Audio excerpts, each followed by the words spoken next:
Hi friends, நாங்கள் இப்போது கன்னியாகுமரி மாவட்டத்தில் இருக்கும் பராதபுரம் அரண்மனையை பார்க்க வந்திருக்கோம். இது தக்கலை என்ற ஊருக்கு பக்கத்தில் இருக்கு. உலகத்தில் வேற எங்குமே இல்லாத ஒரு அதிசய அரண்மனை. கேரள கட்டிடக்கலையின் பாரம்பரிய முறைப்படி மரத்தால் கட்டப்பட்ட பிரம்மாண்ட அரண்மனை. 400 ஆண்டுகள் பழமையான இந்த அரண்மனை தான் ஆசியாவின் மிகப்பெரிய மரத்தாலான அரண்மனை. டிக்கெட்டு வாங்கிட்டு உள்ள வந்ததும் நாம் முதல்ல பார்க்கும் இந்த மாளிகையை பூமுக மாளிகைன்னு சொல்றாங்க. இது 2 அடுக்கு மாளிகை. இந்த அரண்மனையில் நிறைய சினிமா படங்கள் ஷூட் பண்ணியிருக்காங்க. வருஷம் 16 பூவே உனக்காக, மணிச்சித்திரத்தாளு என்ற மலையாள படமும் இங்க தான் ஷூட் பண்ணாங்க.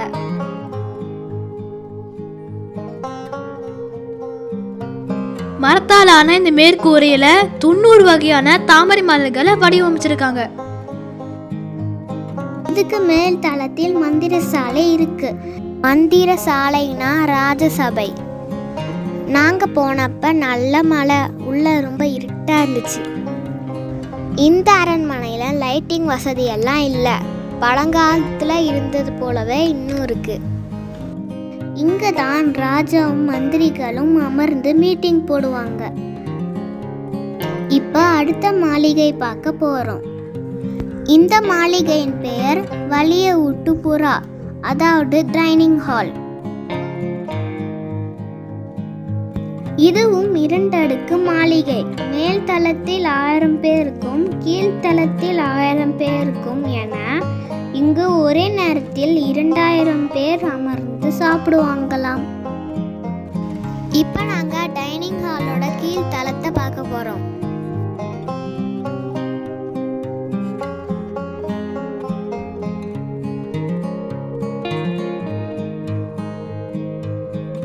எவ்வளோ அழகா இருக்கு பாருங்க. இந்த அரண்மனை சேர மன்னர்களோடது. கேரளா கட்டிடக்கலையில் வடிவமைக்கப்பட்டுள்ளது. இந்த அரண்மனையில் கடைசியாக வாழ்ந்த மன்னர் சித்திரை திருநாள் பலராமவர்மா. இவருடைய வம்சாவளியை சேர்ந்தவங்க இப்போ கேரளாவில் வாழ்ந்துட்டு வராங்க. அவங்க ஒவ்வொரு வருஷமும் விசேஷ நாட்கள்ல இங்க வந்து உள்ள இருக்கும் சரஸ்வதி கோயில்ல பூஜை பண்ணிட்டு போறத வழக்கமா வச்சிருக்காங்க.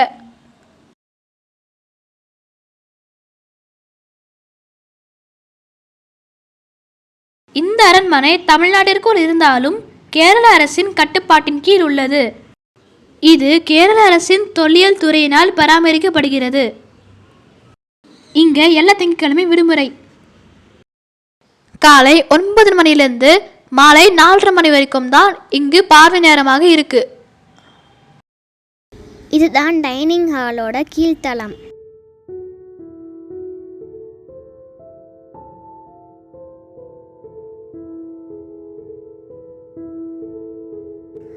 நாம பார்த்துக்கிட்டு இருக்கிறது ஊறுகாய் ஜாடிகள். அடுத்து நம்ம 3வது மாளிகையான தாய் கொட்டாரம் பார்க்க போறோம். கொட்டாரம் அப்படின்னா அரண்மனை, தாய் கொட்டாரம் அப்படின்னா முதலில் கட்டப்பட்ட அரண்மனை. இது அரச குடும்ப பெண்களுக்காக கட்டப்பட்டது. இந்த தாய் கொட்டாரம் 16ஆம் நூற்றாண்டில் ராஜா இரவிவர்ம குணசேகர பெருமாள் அவர்களால் கட்டப்பட்டது. இதன் கீழ்த்தளத்தில் பூஜை அறையும் மேல் தளத்தில் உறவினர்கள் தங்கும் இடம் மட்டுமே பார்வையாளர்களுக்கு அனுமதி அளிக்கப்பட்டுள்ளது. இந்த அரண்மனையை விரிவாக்கம் செஞ்சது மன்னர் மார்த்தாண்டவர்மர். உள்ள இருட்டா இருக்கு, அதனால உள்ள என்னன்னு காட்ட போறது இல்ல.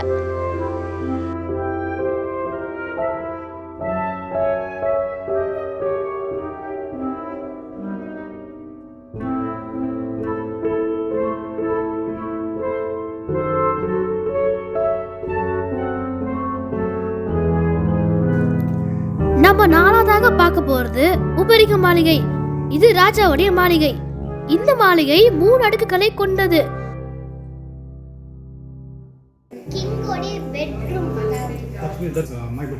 இதுதான் ராஜாவுடைய பெட்ரூம்.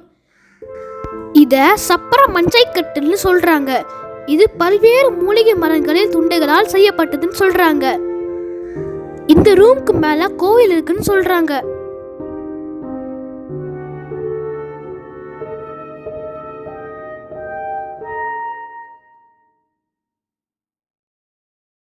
மன்னர் யூஸ் பண்ற டாய்லெட் இங்க இருக்கு. இருட்டா இருக்கிறதுனால தெரியல.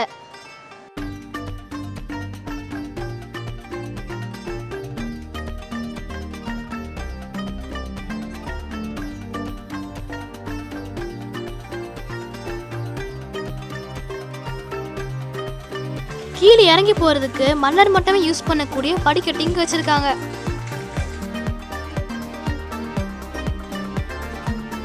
நம்ம 5ஆவதாக பார்க்க போறது அரச குடும்ப பெண்கள் மற்றும் ராஜா மாதாவின் மாளிகை. இந்த அரண்மனையில 2 பெரிய கண்ணாடிகள் இருக்கு. அந்த கண்ணாடிகள் பெல்ஜியம்ல இருந்து வர வைக்கப்பட்டது.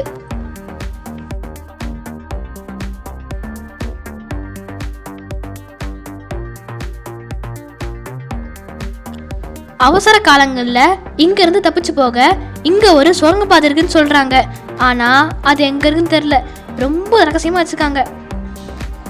இதுதான் ராஜா மாதாவின் அறை.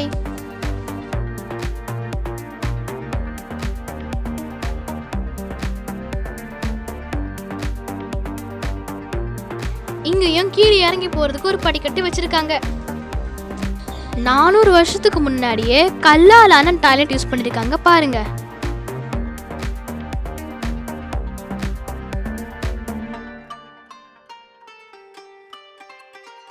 இங்கே மன்னரோட அறையை பார்த்தோம், அரச குடும்ப பெண்களின் அறையை பார்த்தோம், ராஜா மாதாவின் அறையை பார்த்தோம்.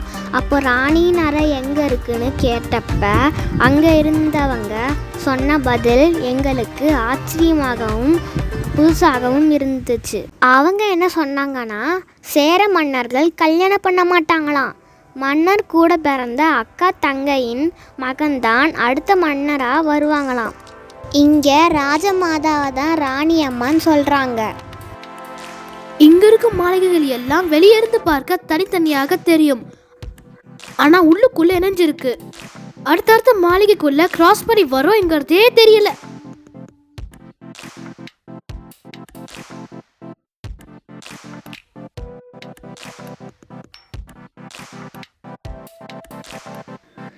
இப்ப நம்ம 6வது மாளிகைக்குள்ள போறோம்.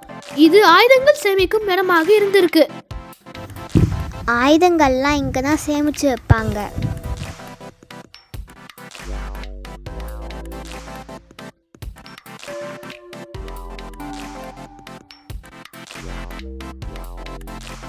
இங்க கிராஸ் பண்ணும்போது த்ரில்லா இருக்கு.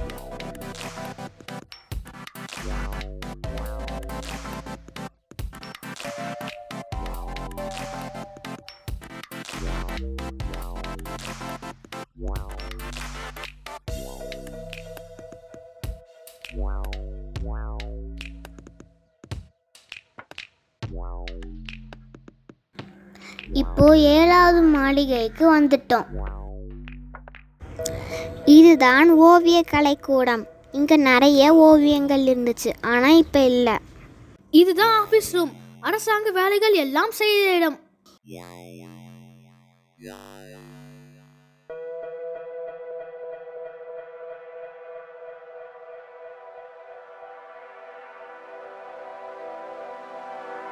நம்ம 8ஆவதாக பார்க்க போறது இந்திர விலாசம். இது வெளிநாட்டு விருந்தினர்களுக்காக கட்டப்பட்ட மாளிகை. இந்த மாளிகையை வெளிநாட்டு பாணியில் கட்டியிருக்காங்க. இந்த தரையை பாருங்க, எவ்வளோ ஷைனிங்காக இருக்குல்ல. இந்த தரையை சுண்ணாம்பு, கருப்பட்டி, முட்டை, வெள்ளைக்கரு, தேங்காய் கோடு எரித்து அதிலிருந்து கிடைக்கும் கறி, இந்த 4ம் சேர்ந்த கலவையை வச்சு தான் இந்த தரையை போட்டிருக்காங்க.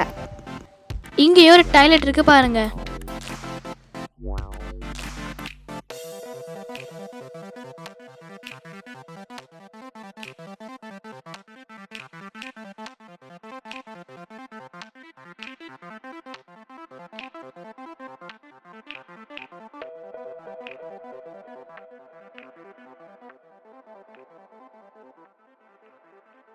இந்த அறையோட 2 பக்கமும் நீளமான பால்கனி இருக்கு. ஒன்று ரோடு சைடு பார்த்த மாதிரி, இன்னொன்று தோட்டத்துக்கு பக்கம் பார்த்த மாதிரி. இங்க ஒரு பெரிய தோட்டம் இருக்கு. எவ்வளோ அழகா இருக்கு பாருங்க.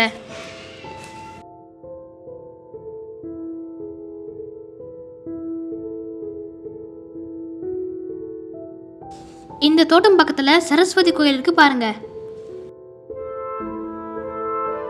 இந்த பாதையில் நேரா போயிட்டு வலது பக்கம் திரும்பினோம்னா ஒரு குளம் வரும். அந்த குளம் பக்கத்துல தான் கிச்சன் இருக்கு. வாங்க இந்த மாளிகைக்கு கீழே போயிட்டு இந்த மாளிகையோட ஃபுல் வியூவும் பார்க்கலாம். இந்த படிக்கட்டெல்லாம் தேக்கு மரத்தால் செஞ்சது.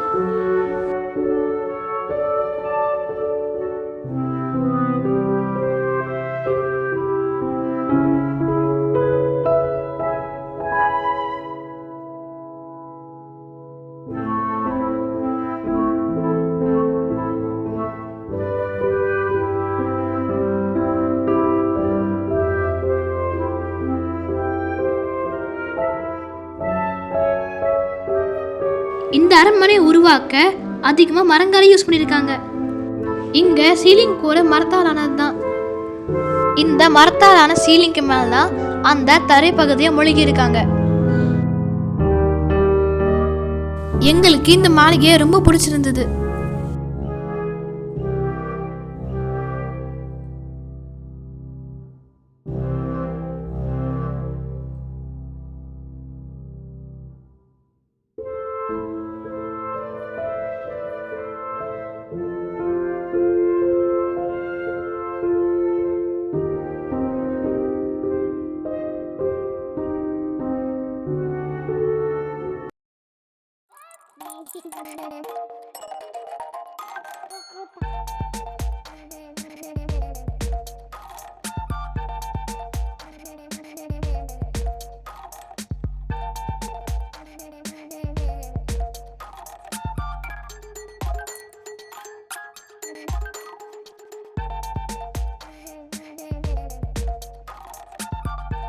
கிச்சன் இங்கிருந்து ஸ்டார்ட் ஆயிடுச்சு. இது எல்லாமே கிச்சன் தான்.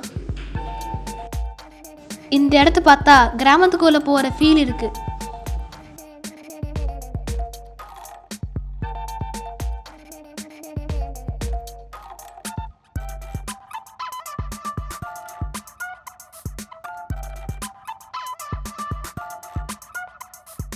கிச்சன்லயும் இருட்டாதான் இருக்கு.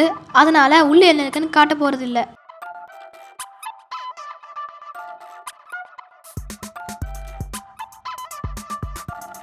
இப்போ நாங்கள் த கிரேட் இந்தியன் கிச்சனில் இருக்கோம். இதுக்குள்ள தான் குளப்புறா, அதாவது குளம் இருக்கு. இது வரைக்கும் நம்ம கிச்சனையும் சேர்த்து 9 இடங்கள்ல பார்த்துருக்கோம்.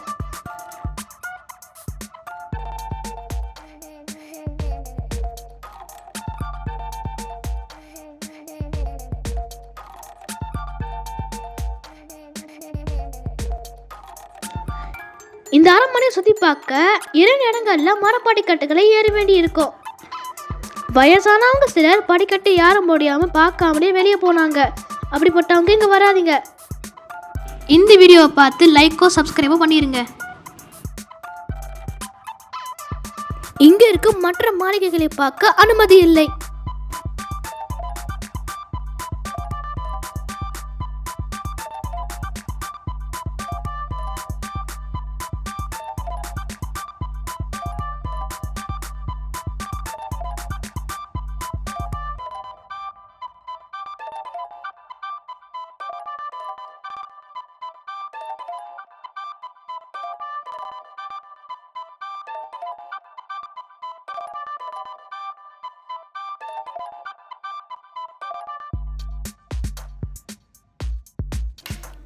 கடைசியா நாம இந்த அரண்மனையோடைய முக்கியமான இடத்த பார்க்க போறோம்.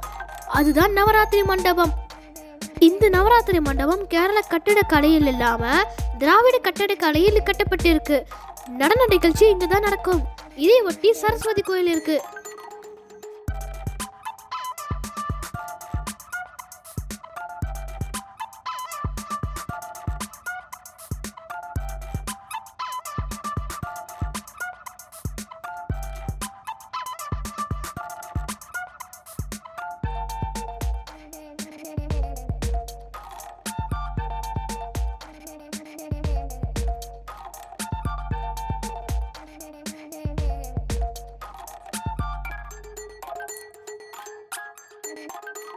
இங்க ஒரு பழங்கால மணிக்கூண்டு இருக்கு. இங்கிருந்து வரும் சத்தம் இந்த இடத்த சுத்தி 3 கிலோமீட்டர் வரை கேட்குமாம். இது 200 ஆண்டுகள் பழமையானது. மணிக்கூண்டு பார்த்துட்டு வெளியே வந்தால் பக்கத்துல மியூசியம் இருக்கு. இந்த மியூசியம்ல பழங்கால பொருட்கள், சிலைகள், நாணயங்கள், மரண தண்டனை வழக்கும் கூண்டும் இருக்கு. எங்க வீடியோ உங்களுக்கு பிடிச்சிருந்ததுன்னா லைக் பண்ணுங்க, ஷேர் பண்ணுங்க, சப்ஸ்கிரைப் பண்ணாதவங்களா சப்ஸ்கிரைப் பண்ணுங்க. Thank you so much.